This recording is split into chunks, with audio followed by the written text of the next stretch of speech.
Le Premier ministre Dr Choguel Kokala Maïga a reçu en audience à la primature l'icône de la musique malienne Salifou Keita, porteur du projet de la Fédération Mali-Guinée. L'islamologue Alassane Ba nous dira au cours de cette édition les mérites du Ashura qui débute ce lundi 8 juin 2022. Bienvenue dans cette édition et merci de nous choisir pour votre source d'information.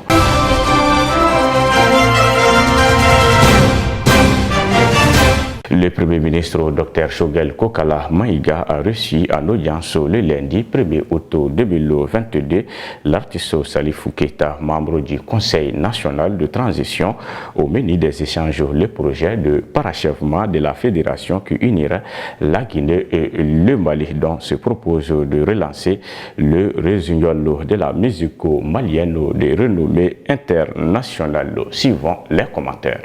Le Mali et la Guinée sont un même peuple et c'est ce que les premiers dirigeants Modibo Keïta et Ahmed Sékou Touré avaient compris. C'est pourquoi il avait déjà entamé le processus de fédération. Rappelle l'artiste auteur de Madjoun, un morceau inédit dédié au défunt premier président guinéen qui continue d'émerveiller les mélomanes et d'ajouter la Guinée et le Mali sont un même pays qui a été divisé par la seule volonté du colonisateur, dénonce M. Keïta qui demande l'accompagnement du Premier ministre pour la mise en œuvre de ce projet de fédération entre les deux pays, qualifié en son temps par le président Ahmed Sékou Touré de deux poumons d'un même corps. À son tour, le Premier ministre a félicité son hôte pour l'initiative avant de lui promettre l'accompagnement du gouvernement. Aussi a-t-il assuré l'artiste de transmettre le projet au président de la transition, le colonel Assimi Goïta. Par ailleurs, apprend-on en prélude à la réalisation de cette initiative, l'artiste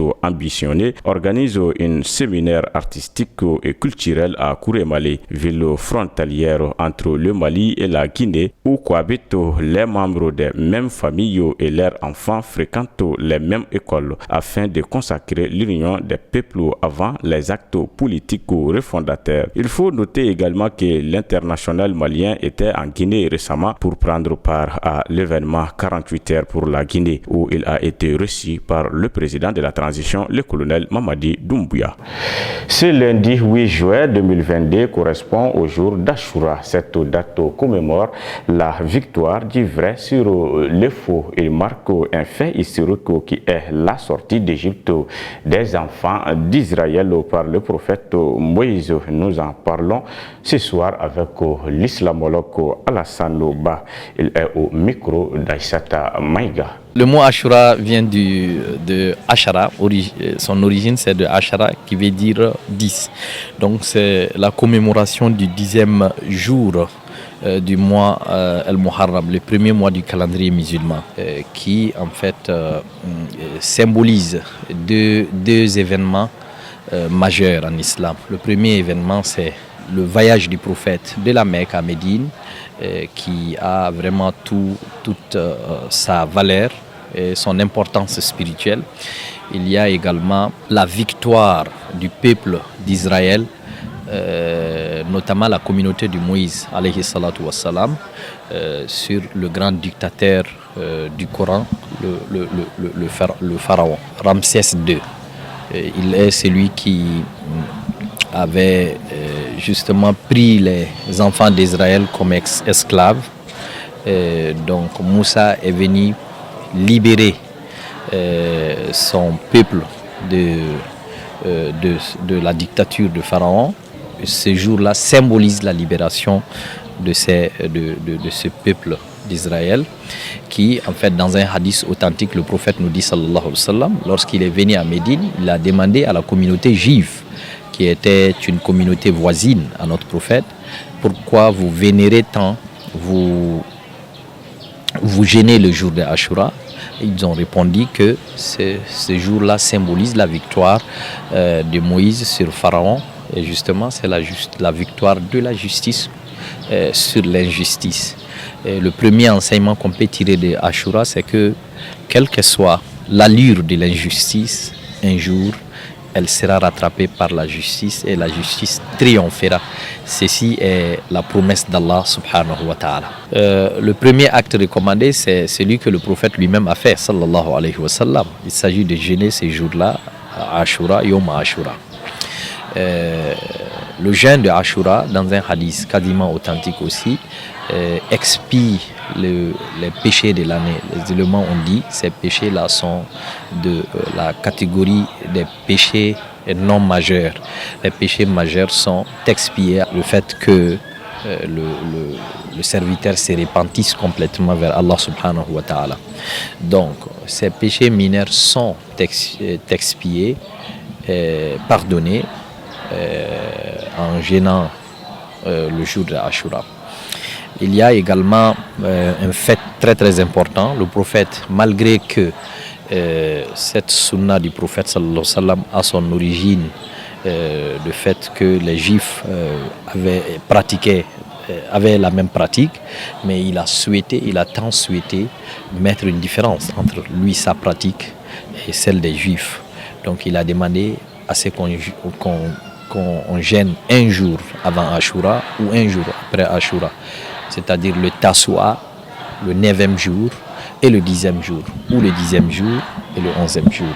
Ceci complétera justement notre acte et va le rendre beaucoup plus prophétique et traditionnel, plus proche de la tradition et du chemin du prophète. Il est aussi recommandé à l'ensemble de la communauté musulmane de pouvoir faire un bilan, parce que ça symbolise la fin et le début de l'année, la fin de l'année passée et le début de l'année qui vient. Ceci a besoin vraiment qu'on fasse un bilan, parce que tout bon entrepreneur doit faire l'inventaire de ce qu'il a fait dans l'année. Donc un spirituel aussi doit pouvoir faire ce bilan-là. Qu'est-ce qui a marché, qu'est-ce qui n'a pas marché, et quelles sont les voies et moyens pour pouvoir augmenter sa foi. Des irrégularités financières s'élevant à plus de 18 millions de francs CFA ont été décelées dans la gestion de l'Agence nationale d'évaluation des hôpitaux.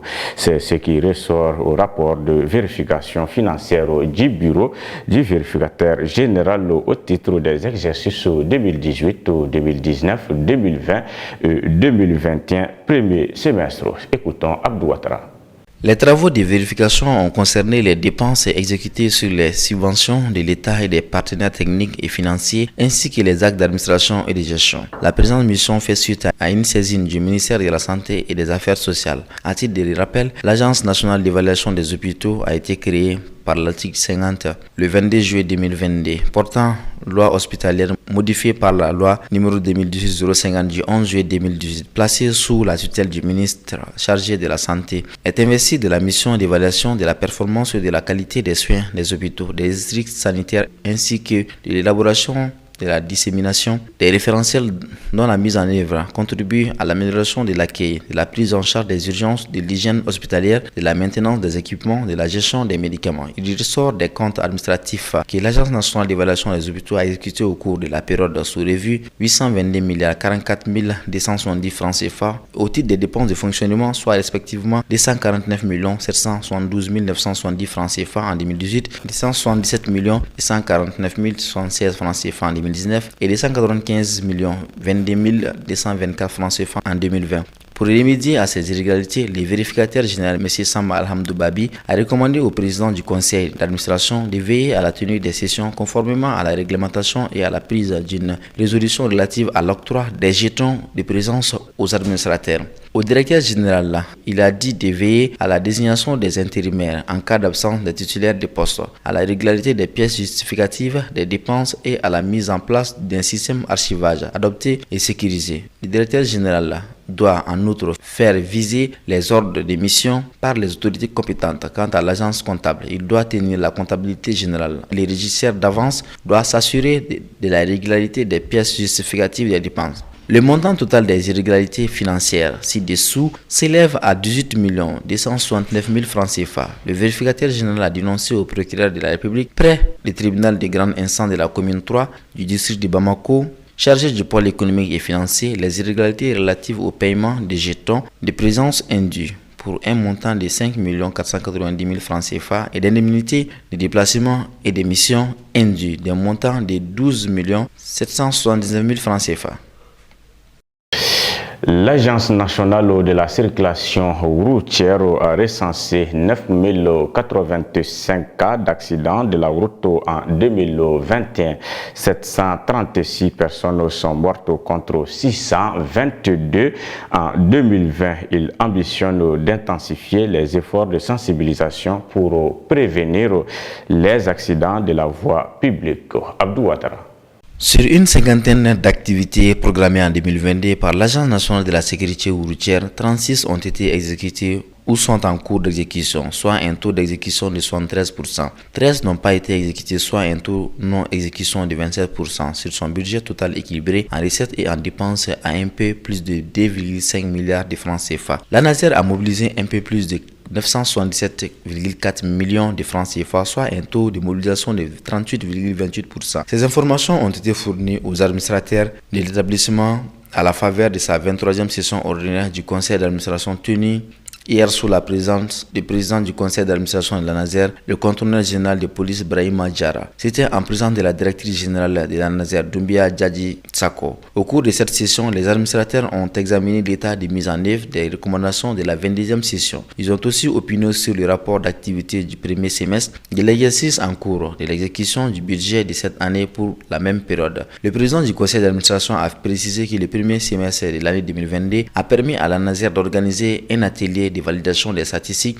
d'accidents de la circulation routière au titre de l'année 2021. Brahima Diarra ajoutera qu'il ressort de cette validation que l'établissement a enregistré 10 614 cas d'accidents pour 9 085 blessés et 736 tués avant de rappeler les statistiques de l'année 2020. À ce projet, il a recensé 9 309 cas d'accidents de la circulation qui ont donné 8 231 blessés et 622 tués. À l'analyse, il ressort que le nombre de victimes sur la route a augmenté. Cette situation nous interpelle tous et vient nous rappeler une fois de plus que les accidents de la route restent un grave problème de santé publique. Toutes les tranches d'âge et tous les sexes sont concernés par ces fléaux. Le second semestre a poursuivi le contrôleur général de police sera marqué par l'intensification des campagnes de communication à l'occasion de la rentrée scolaire et universitaire et des fêtes de fin d'année, des périodes de grande mobilité sur les routes. Il a également révélé que des actions vigoureuses seront initiées, entre autres sur la promotion du port de casque, de protection à l'intention des motocyclistes, le renforcement de la réglementation en matière de sécurité routière, de la protection des piétons dans la circulation s'y ajoute la poursuite des actions de renforcement de l'éducation à la sécurité routière dans les systèmes éducatifs de notre pays et les contrôles routiers conjoints. En outre, il sera également question, selon lui, des formations des élus locaux, chauffeurs et conducteurs routiers, mais aussi des personnes vivant avec un handicap et des porteurs d'uniformes pour le remplissage et l'acheminement des fiches du bulletin d'analyse des accidents constatés, communément appelé fiche BAAC. Enfin, Brahima Diarra a félicité les administrateurs tout en souhaitant plus de succès au directeur général des transports dans la mise en œuvre des nouvelles missions confiées à sa direction. À cet effet, il a porté à la connaissance de l'ensemble des administrateurs l'existence des numéros verts de la sécurité routière. Il s'agit du 11-12 que l'on peut joindre à tout moment pour signaler tout danger ou accident sur la route. Ceci met fin à cette édition. Merci à vous de l'avoir suivi. Bonne suite des programmes sur Nieta TV.